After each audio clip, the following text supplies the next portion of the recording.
तो lessons as a captain आप मेरे लिए जैसे पहला साल था तो बहुत सारी चीज़ें ऐसी होती हैं जो नहीं थी मेरे लिए और मुझे सीखने को मिली। और आई थिंक सबसे इंटरेस्टिंग और चैलेंजिंग चीज़ कैप्टनसी की यही रहती है कि हर दिन आपको कुछ नया सीखने को मिलता है किसी प्लेयर के बारे में या फिर अपने बारे में।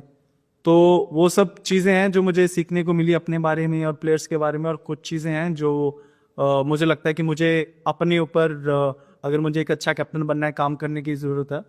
और होम एडवांटेज तो आई थिंक सर रहता है, ये टीम जो भी फ्रेंचाइजी टीम बनाती है वो उनकी जो कंडीशंस है, घर की जो कंडीशंस है उसके हिसाब से वो अपनी टीम बनाती हैं। बट अगर आप हमारा रिकॉर्ड देखें सर 2023 में हम आई थिंक जितना अच्छा हमने होम में परफॉर्म किया उतना ही अच्छा हमने अवे में भी परफॉर्म किया था। तो अवे में भी परफॉर्म करना उतना ही इम्पोर्टेंट और उतना ही ज़रूरी होता है जितना होम में परफॉर्म करना ज़रूरी होता है। और फैंस का सपोर्ट तो लकीली हमको, सबसे बड़ा स्टेडियम है सर दुनिया में, तो फैंस का सपोर्ट तो हमेशा लकी है हम कि इस स्टेडियम में खेल रहे हैं और हमको बहुत अच्छा सपोर्ट रहता है उनका हर साल।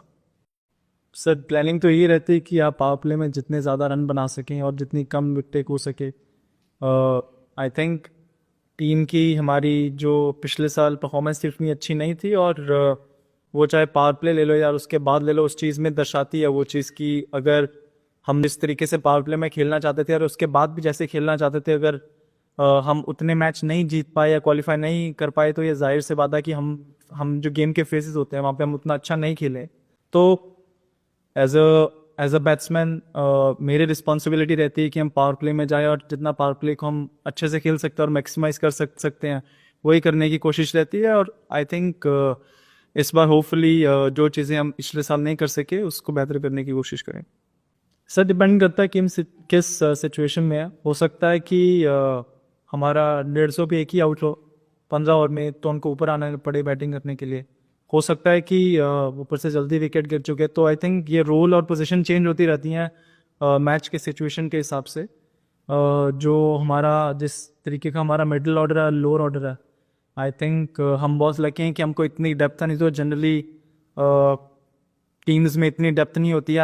हमारे पास आई थिंक नंबर 8-9 तक बैटिंग है, तो वो हमको अलाउ करती है कि हम ऊपर से थोड़ा और फ्रीली खेल सकते हैं।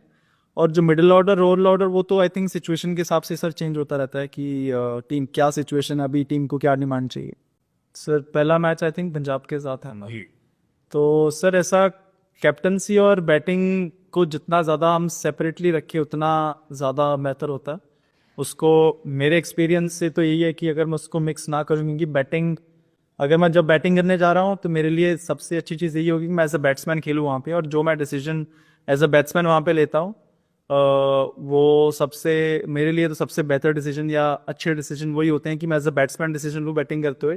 कैप्टनसी का रोल जब हम या बैटिंग करके मैं आउट हो चुका हूँ तब, या फिर हम फील्डिंग जब कर रहे हैं उस समय पे या ऑफ द फील्ड उस समय पे ज़्यादा उस चीज़ का रोल रहता है। बैटिंग करते हुए जितना मैं अपने आप को एज अ बैट्समैन की तरह वहाँ पे बैटिंग करूँ तो वो ही ज़्यादा अच्छा रहेगा। नहीं देखिए, आईपीएल में ये कोई नया नहीं है।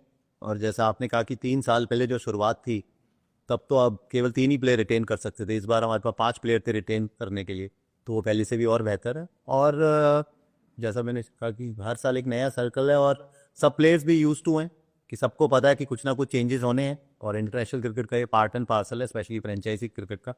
दे all are used to it every 3 years, not all, at least 60% of them. And we are looking ahead, और we are a great combination. Youngster भी हैं और एक्सपीरियंस भी है। People like Jos Buttler, Kagiso Rabada, बहुत सारे experience addition है। तो जिस प्रकार की हमने शुरुआत करी थी उसी को आगे बढ़ाने का प्रयास करें। I don't think anything special, sir. I think if you look at our record for the past 3 years, we are the team with the most wins and the highest percentage of wins. So if we continue to do that, it's going to be another great season for us. And just because it's a new season, I don't think you have to do anything different. I think over the past 3 years, we have played the most consistent cricket, and the wins and the matches, that's it speaks for itself. And I don't think we need to change anything. We will continue keep playing the cricket that we have been playing over the past 3 years. See, this is that kind of a thing. If instead of 3, let's say you do 5 years. After 3, 4, 5 years, some people will feel that these 5 years are not enough. So, see, these are all rules which are not up to us, and it's same for every team. So you have to operate in a manner which everybody else does. So this is nothing new for us, and we were ready for this. And not only us, every team does this, and all the franchisees are ready for that. I think we have great spinners. We have the best T20 spinner in our team, and that speaks for itself. And with that, we have a good combination of Indian spinners.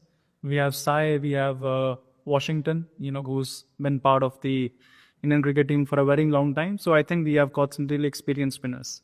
Let me add to that. Like to place on record here.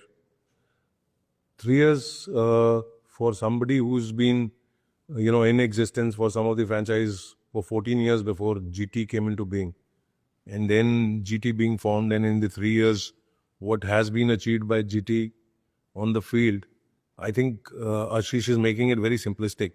You have no idea the kind of hard work these all people have put in, not just on the field, but off the field as well, to ensure that, right from season 1, which many of the so-called pundits, said that it's a fluke, people started taking GT more seriously only in the second year. I think you need to acknowledge the fact that what these people sitting on, and many others who are off, maybe not be present here, what kind of work has gone in, that the foundation of GT has been, and like Shubman was saying, that you have the most consistent team in its first 3 years itself. And let me tell you about Pokemon, it all started with, I don't know whether you're aware that we run a program for children called the Junior Titans. We had the second edition of the Junior Titans this year. Seeing what we did last year, that's in 24, Pokemon got in touch with us and they wanted to become a part of that, which of course we very willingly made them part of this year. And then it is going to extend further into our home games here at our stadium, where you will see more of Pikachu in the fan zones that we create for all the fans of GT. So it is a good association, it's going to continue. And it will be good to see Pikachu in GT colors very soon in our stadium. ગૌરવ સારું લાગે છે કારણ કે બહુ બધી ટીમોમાં રમતોમાં ક્યારેય home ટીમમાં રમવી દે તે 6-7 ટીમની રમી હતી એટલા માટે કોઈ બી ટીમની આગળ ગુજરાત લખાય એટલે બધા ઇમોશન જોડાઈ જાય એટલા માટે એક્સાઇટેડ નવો રૂલ છે પણ જે રીતની ફ્રેન્ચાઇઝી જે રીતે વાત કરી હતી કે બહાર ઘણા બધા એવું સાંભળ્યું ગયા કે માહોલ અલગ છે ટીમનો પણ એ તમે અંદર ટીમમાં આવો ત્યારે જ એ એક્સપિરિયન્સ થઈ શકે ને અત્યારે એક્સપિરિયન્સ થાય છે કે આ ભાઈ જેટલી મહેનત કરી છે હવે એને થોડી આગળ લઈ જવાની પણ ઓબ્વિયસલી વેરી પ્રાઉડ કે ગુજરાત ટાઇટન્સ માટે કે કોઈ ગુજરાતી ટીમને રિપ્રેઝન્ટ કરે